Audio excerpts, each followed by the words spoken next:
Alright guys, today's the day. We got a huge update on the Speed 3 here. As you can see, it is coming apart once again, but for a good purpose. Take a look at the interior. Yikes. Anyway, we finally got the harness. Here it is.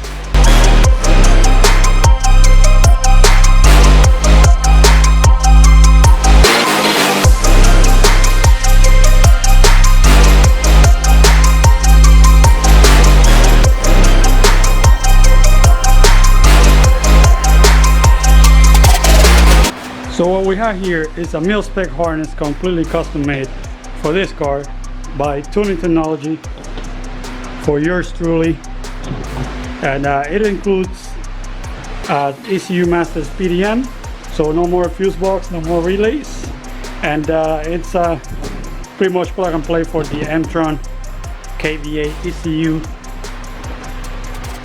You guys seen it before, it's chilling right there. So what I'm doing right now is I'm trying to get the old harness out of here. I gotta make room, I gotta make some brackets for that PDM, and it's easier when everything is out, so I can run the cables nice and tight and zip tie them to those bars so they're nice and hidden. And yeah, but it looks like total chaos right now. The reason for this is I got dyno on the 17th of this month to get ready for FL2K, so I gotta get all these harnesses installed, make sure everything is running as it should, just like before we stopped it. And if everything looks good, then we're gonna go ahead and send out the dyno, go for those high numbers, and see what it's all about. But anyway, I got about, so today's the 6th, so I got 30 days for FL2K. FL2K is the 6th of October, which is the road racing. That's what I'm doing. So yeah, I got 30 days to get this car 100% finished. We're talking about harness, tune, body stuff, full interior going on, because they do want a full interior on the car when I'm racing. So yeah, I got a lot of work to do and not a lot of time. Stay tuned for this.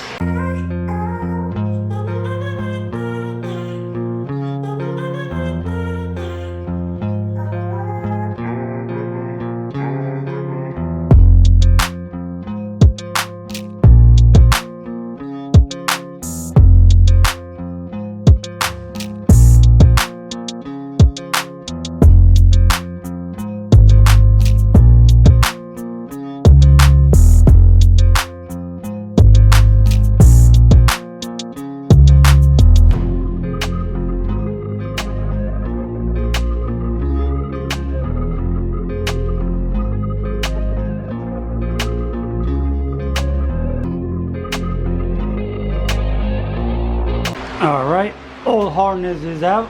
I treated it with a little disrespect, not that there's anything wrong with it. Should have done that, but whatever. I needed it out as quick as possible, not like I'm using it anyways. Yeah, but look how clean this looks now. Definitely harness makes a difference. Starts to get a little clouded. And then inside, bam, just the battery right there. So what I'm gonna do next is I'm gonna make a mount somewhere in here for the PDM, and yeah, start running cables. This thing looks like it's gonna be pretty easy to mount. It looks like 3 bolt holes, maybe on an aluminum sheet, and then that aluminum sheet I can bolt it somewhere in the car.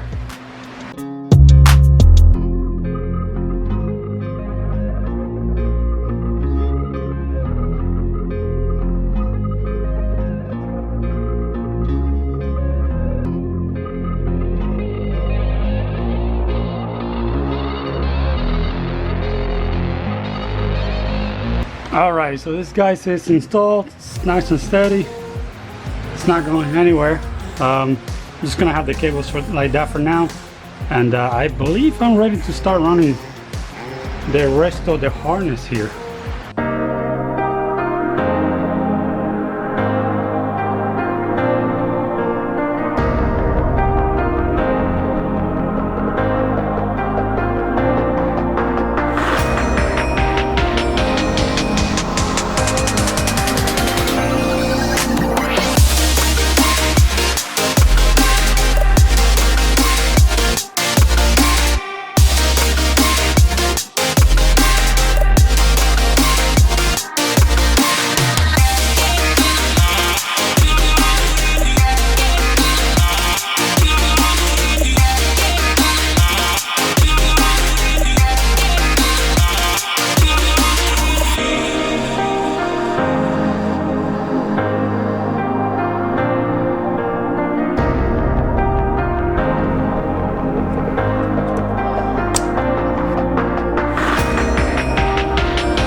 Alrighty, a little update here. So I got most of the cables ran where they need to go. Everything is plugged in. There are a few, however, like this one, that I'm gonna have to do some modifications. The plug is not the same, but I got like 3 or 4 of those. And then I pretty much got to zip tie everything so it's not touching any hot metals in the back. It's pretty much ran, as you can see. Again, just need to, you know, hold it to places with zip ties so they don't move around. But that's pretty much it. I should be able to crank around here pretty soon. All right, so what I'm doing right now, I'm doing the power cables that will go to the starter and the fans. So as you can see here, we're doubling down on the wire so it's got more current going through it. So we got fan, 2 grounds, 2 powers, and starter. So now I'm gonna loom all this up so it looks nice and pretty, and put the connectors on.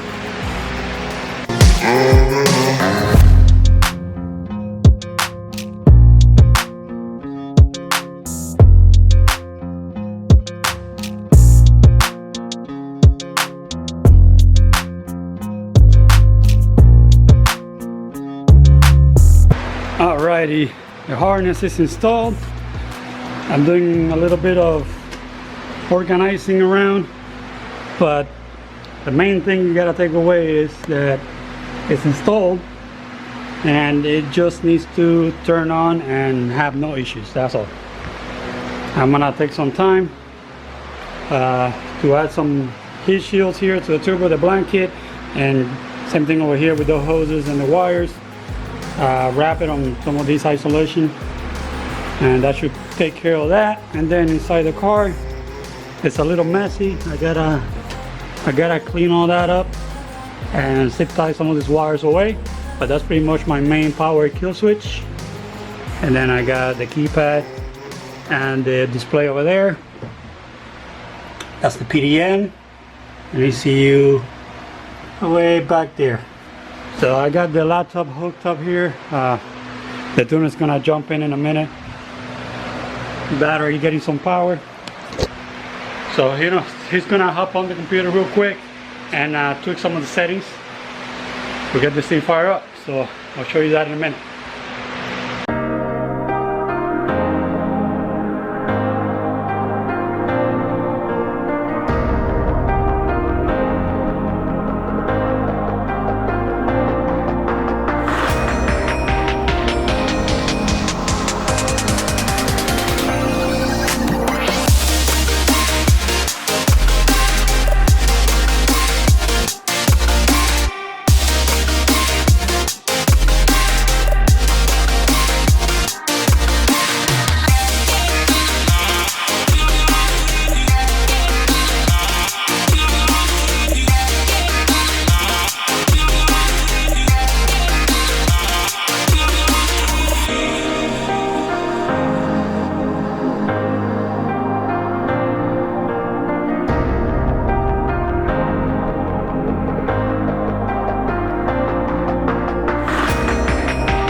Alright guys, a little update here. It's been a while.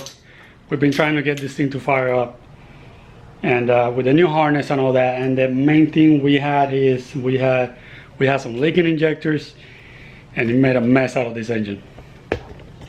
So after having no luck firing it up, I discovered that we had a lot of fuel in the pistons, on top of the pistons, and also in an intercooler. So we cleaned all that up. I got the injectors clean and flow tested. They're perfect now. The car fires up, but and really low in compression. So that means that the cylinder walls are washed out with the fuel. Not good. So it probably means that I'm gonna have to take the engine out and replace all those rings.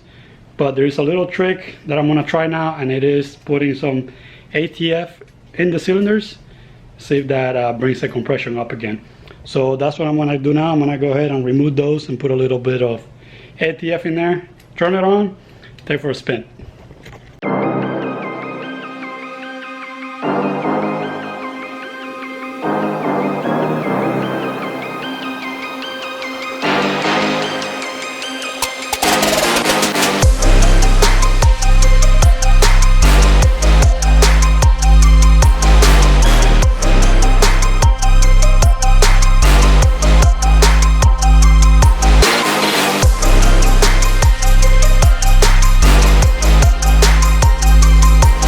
Alright, I got her all back together now.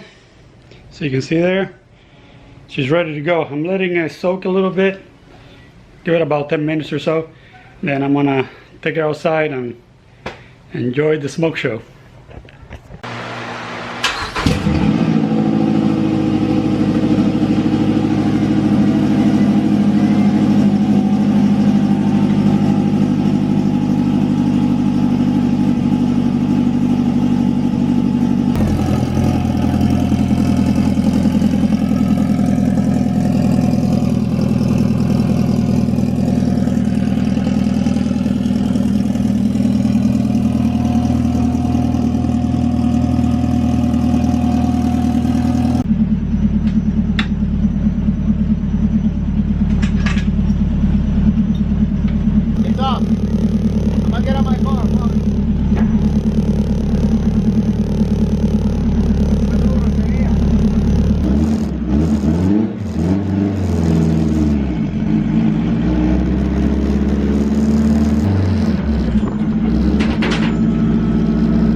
Well guys, I tried everything, still didn't work.